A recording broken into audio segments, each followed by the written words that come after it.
Start कर। सामने से आइए। हेलो दोस्तों, कक्षा 10 के फिजिक्स चैप्टर फिजिक्स प्रकाश का परावर्तन के बारे में हम कुछ बताने जा रहे हैं। देखो, प्रकाश का रिफ्लेक्शन ऑफ लाइट। प्रकाश क्या होता है? प्रकाश एक प्रकार की ऊर्जा है। प्रकाश क्या है? एक प्रकार की ऊर्जा है। प्रकाश क्या है? एक प्रकार की ऊर्जा है। यह ऊर्जा, प्रकाश क्या है? विकिरण के रूप में चलता है। प्रकाश होता क्या है? यह एक प्रकार की ऊर्जा होता है जो हमारो आँखों को संवेदित करती है। हमारे आँखों को संवेदित करती है, उसे प्रकाश कहते हैं। प्रकाश स्वयं दिखाई नहीं देता। प्रकाश क्या होता है? स्वयं दिखाई नहीं देता है। यह किसी वस्तु पर पड़ने के बाद वह उसकी सहायता से हम किसी वस्तु को देख सकते हैं। इसकी सहायता से हम किसी वस्तु को देख सकते हैं। प्रकाश की चाल, प्रकाश की निर्वात में चाल, प्रकाश की निर्वात में चाल 3×10⁸ मीटर प्रति सेकेंड होता है। निर्वात में प्रकाश की चाल 3×10⁸ मीटर प्रति सेकेंड होता है। प्रकाश की तरंग दैर्ध्य, प्रकाश की तरंग दैर्ध्य 3900 एंगस्ट्रॉम से 7800 एंगस्ट्रॉम तक होता है। जो दृश्यक, जिस प्रकाश में हम किसी वस्तु को देखते हैं, उसका तरंग दैर्ध्य होता है 3900 एंगस्ट्रॉम से 7800 एंगस्ट्रॉम के बीच में। एक एंगस्ट्रॉम बराबर होता है 10⁻−10 मीटर के बराबर होता है।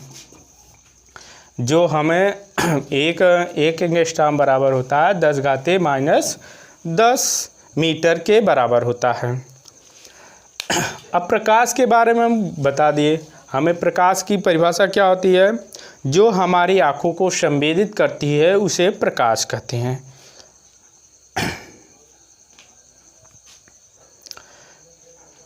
चलो अब प्रकाश का परावर्तन बताते हैं। प्रकाश का परावर्तन क्या होता है? प्रकाश का परावर्तन होता है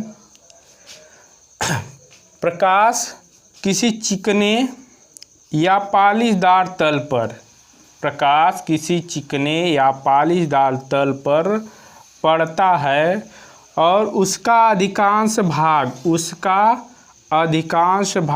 उसी माध्यम में प्रकाश किसी चिकने या पालिशदार तल पर पड़ता है, उसका अधिकांश भाग उसी माध्यम में वापस लौट जाता है। उसे क्या कहते हैं? प्रकाश का परावर्तन। प्रकाश का परावर्तन को यह आने वाली किरण क्या होते हैं? आपतित किरण है।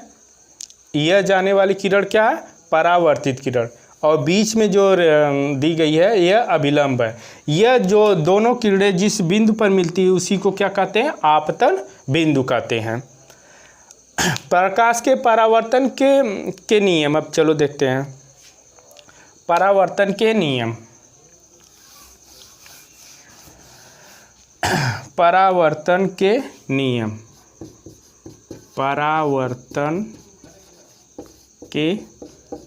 नियम। लॉ ऑफ रिफ्लेक्शन क्या होता है? देखो, प्रकाश के परावर्तन के 2 नियम हैं। कितने नियम हैं? 2 नियम हैं। पहला नियम, आपतित किरण परावर्तित किरण आपतन बिंदु पर खींचा गया अभिलंब, तीनों एक ही तल में। आपतित किरण, यह क्या है? आपतित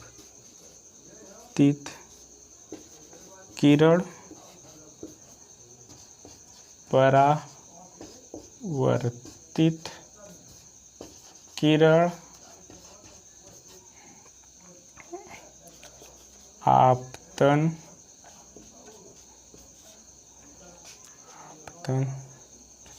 बिंदु अभिलंब।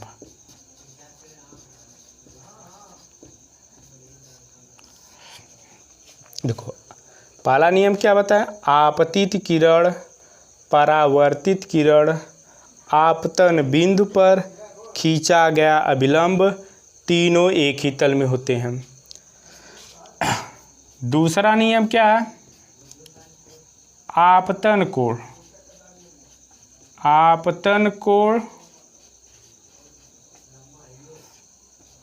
परावर्तन कोण, आपतन कोण परावर्तन कोण सदैव बराबर होते हैं, कोण आई बराबर कोण आर के। यह क्या है, आपतन कोण सदैव परावर्तन कोण के बराबर होता है।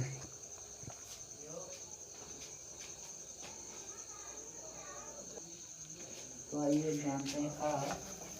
चलो आप देखते हैं प्रतिबिंब। चलो मत बोला था तो ये थोड़ा रेडी में वाला ना प्रतिबिंब। चलो हम देखते हैं अब आगे प्रतिबिंब।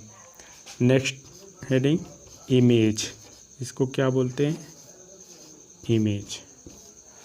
देखो प्रतिबिंब क्या होता है, यदि प्रकाश किरण किसी वस्तु से चलकर परावर्तन के पश्चात, यदि प्रकाश किरण किसी वस्तु से चलकर परावर्तन के पश्चात किसी दूसरे बिंदु पर मिलती है या मिलती हुई प्रतीत होती है, उसे क्या कहते हैं, प्रतिबिंब कहते हैं। प्रतिबिंब दो प्रकार के होते हैं, एक होता है आभासी प्रतिबिंब,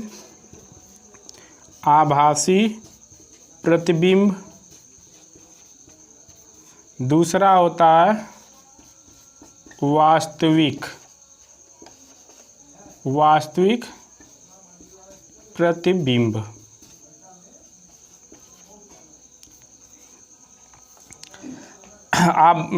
आभासी प्रतिबिंब क्या होता है, जब प्रकाश किरण किसी वस्तु बिंदु से होकर चलती है, परावर्तन के पश्चात किसी दूसरे बिंदु पर मिलती हुई प्रतीत होती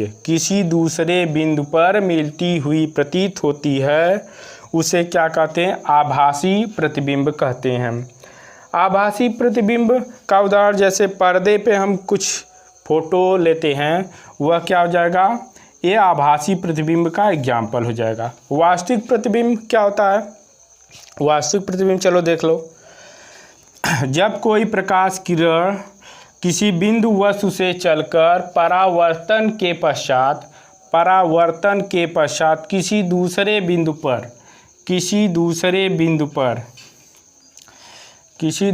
बिंदु पर जाकर वास्तव में मिलती है, उसे क्या कहते हैं, उस वस्तु का वास्तविक प्रतिबिंब कहते हैं।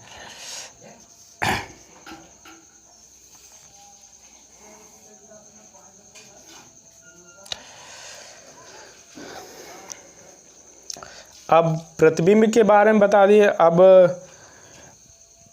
देखते हैं दर्पण, गोली दर्पण।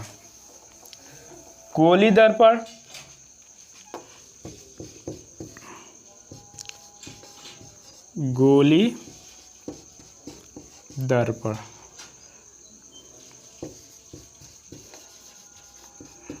Spherical mirror.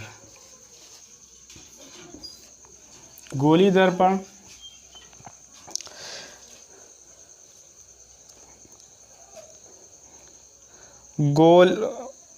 गोली दर्पण किसे कहते हैं, कांच के खोखले गोले का कटा हुआ भाग, कांच का खोखला गोला है, उसके किसी कटे हुए भाग का किसी आंतरिक या बाह्य पृष्ठ पर हम पालिश कर देते हैं तो वह उसका एक भाग परावर्तक तल की भांति कार्य करने लगता है। कोई खोखला गोला है, उसके किसी भाग को हम काट लेते हैं, काट कर उसके एक भाग पर, इसके एक भाग पर क्या कर देते हैं, पालिश कर देते हैं। किसका? पारे और लेड ऑक्साइड का, पारे और लेड ऑक्साइड का पालिश कर देते हैं। उसका एक भाग क्या होता है, परावर्तक तल की भांति कार्य करने लगता है। उसे क्या कहते हैं, उसे गोली दर्पण बोलते हैं। दर्पण की भांति कार्य करने लगा। देखो, गोली दर्पण दो प्रकार के होते हैं। गोली दर्पण दो प्रकार के होते हैं, एक होता है उत्तल, एक होता है अवतल। क्या होता है? एक होता है उत्तल, एक होता है अवतल। उत्तल को बोलते हैं कॉन्वेक्स दर्पण, कॉन्वेक्स मिरर। अवतल का कॉनकेव मिरर।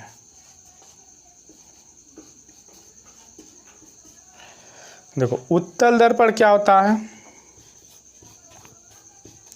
उत्तल दर्पण,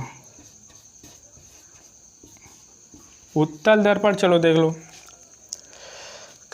किसी खोखले गोले के, किसी खोखले गोले को कटे हुए भाग के अगर हम आंतरिक पृष्ठ, उसके आंतरिक पृष्ठ पर पालिश कर दिया जाए, उसका आंतरिक पृष्ठ पालिश कर दिया जाए तो उसका बाह्य पृष्ठ जो है वह परावर्तक तल की भांति कार्य करता है। वह उभरा हुआ तल क्या कहलाता है? उत्तलोत्तल कहलाता है। इसीलिए उसे क्या कहते हैं? उत्तल दर्पण कहते हैं। अवतल दर्पण किसी खोखले गोले के, किसी खोखले गोले को के आम बाह्य पृष्ठ पर पालिश कर दिया जाए, बाह्य पृष्ठ पर पालिश कर दिया जाए तो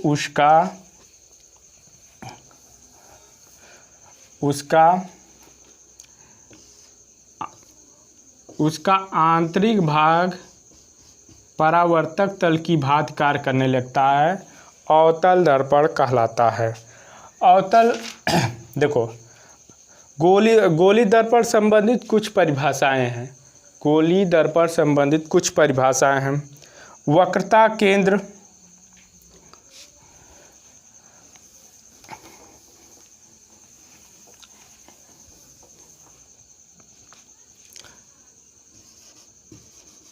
वक्रता केंद्र, वक्रता केंद्र क्या होता है?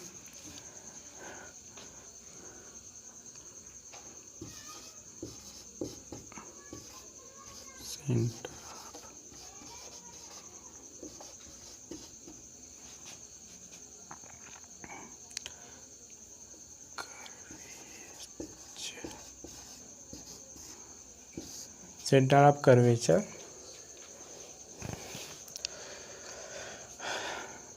चलो, वक्रता केंद्र क्या होता है?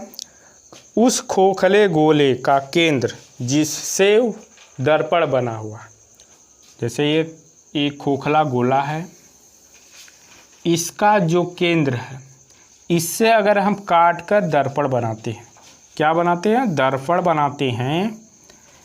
दर्पण बनाते हैं जो इस गोले का केंद्र होगा, इस गोले का केंद्र होगा, वह इस दर्पण का क्या हो जाएगा? वक्रता केंद्र। क्या हो जाएगा? वक्रता केंद्र।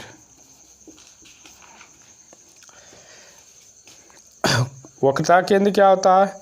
उस गोले का केंद्र जो जिससे यह दर्पण एक भाग है, वह उस इसका क्या हो जाएगा, वक्रता केंद्र हो जाएगा। इसे सी से प्रदर्शित, वक्रता केंद्र को, वक्रता केंद्र को कैपिटल सी से प्रदर्शित करते हैं। किससे प्रदर्शित करते हैं, कैपिटल सी से। वक्रता त्रिज्या, वक्रता त्रिज्या, radius of curvature, radius of curvature. वक्रता त्रिज्या क्या होती है, यह जिस गोले से काट कर बनाया गया है, जो इस खोखले गोले का क्या होगा, त्रिज्या होगी, वह उस दर्पण का क्या हो जाएगा, वक्रता त्रिज्या हो जाएगी। देख लो, वक्रता त्रिज्या को किससे प्रदर्शित करते हैं, कैपिटल आर से। यह खोखला गोला से काटकर क्या बनाया गया, दर्पण बनाया गया, जो इसकी क्या हो जाएगी, त्रिज्या हो जाएगी, वह इसकी क्या हो जाएगी, वक्रता त्रिज्या हो जाएगी। दर्पण की वक्रता त्रिज्या, इसे कैपिटल आर से प्रदर्शित करते हैं, इसे कैपिटल आर से प्रदर्शित करते हैं।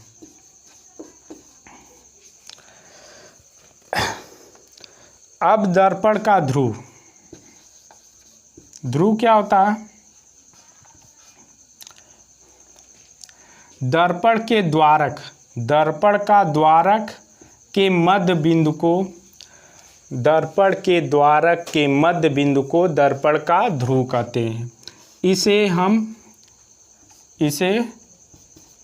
हम P से प्रदर्शित करते हैं, इसे P से प्रदर्शित करते हैं। मुख्य अक्ष,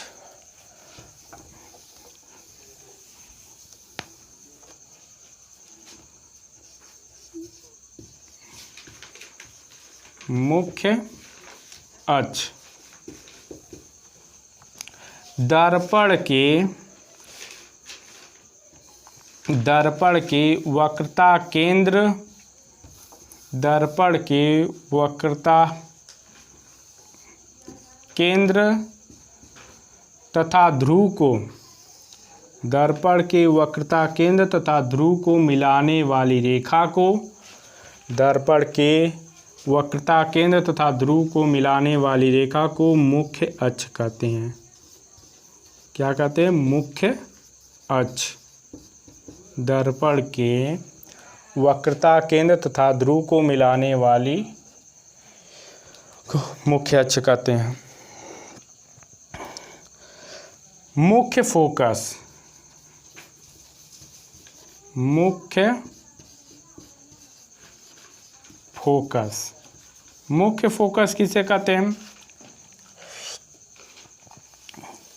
मुख्य अक्ष के समांतर, मुख्य अक्ष के समांतर चलने वाली प्रकाश किरण, मुख्य अक्ष के समांतर चलने वाली प्रकाश किरण परावर्तन के पश्चात, परावर्तन के पश्चात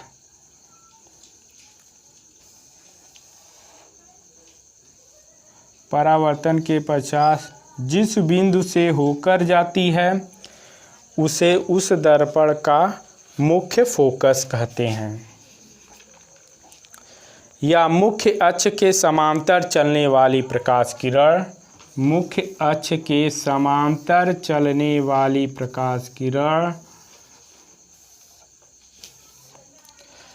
परावर्तन के पश्चात जिस बिंदु से आती हुई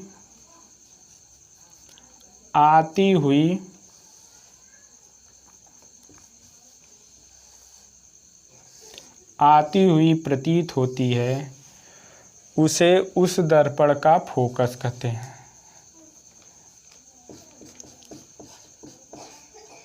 फोकस।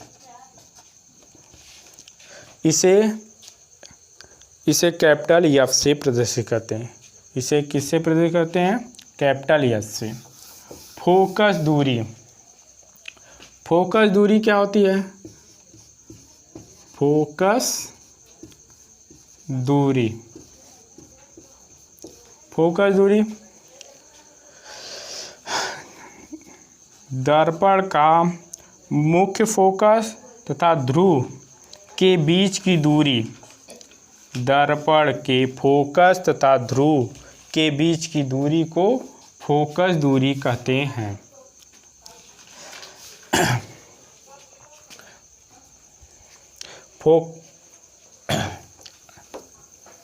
अब चलो एक संबंध देख लेते हैं जो बहुत ज़्यादा इम्पोर्टेंट है। इस पर ज़्यादातर हर बार क्वेश्चन बोर्ड के एग्जाम में पूछा जाता है।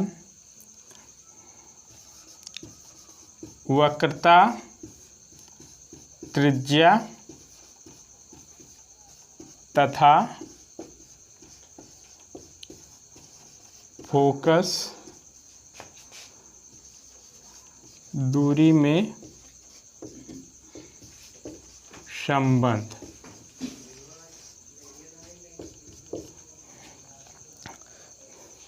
चलो देखो, जब दर्पण का द्वारक छोटा हो, दर्पण का द्वारक छोटा हो,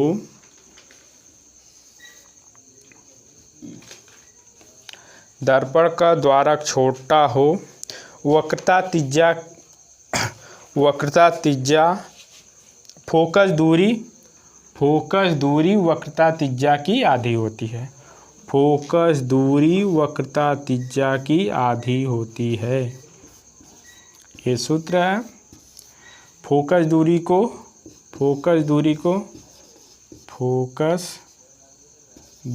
को स्मॉल एफ, वक्रता त्रिज्या को कैपिटल आर से प्रदर्शित करते हैं। तो यही सूत्र हो जाएगा, यह बराबर R/2।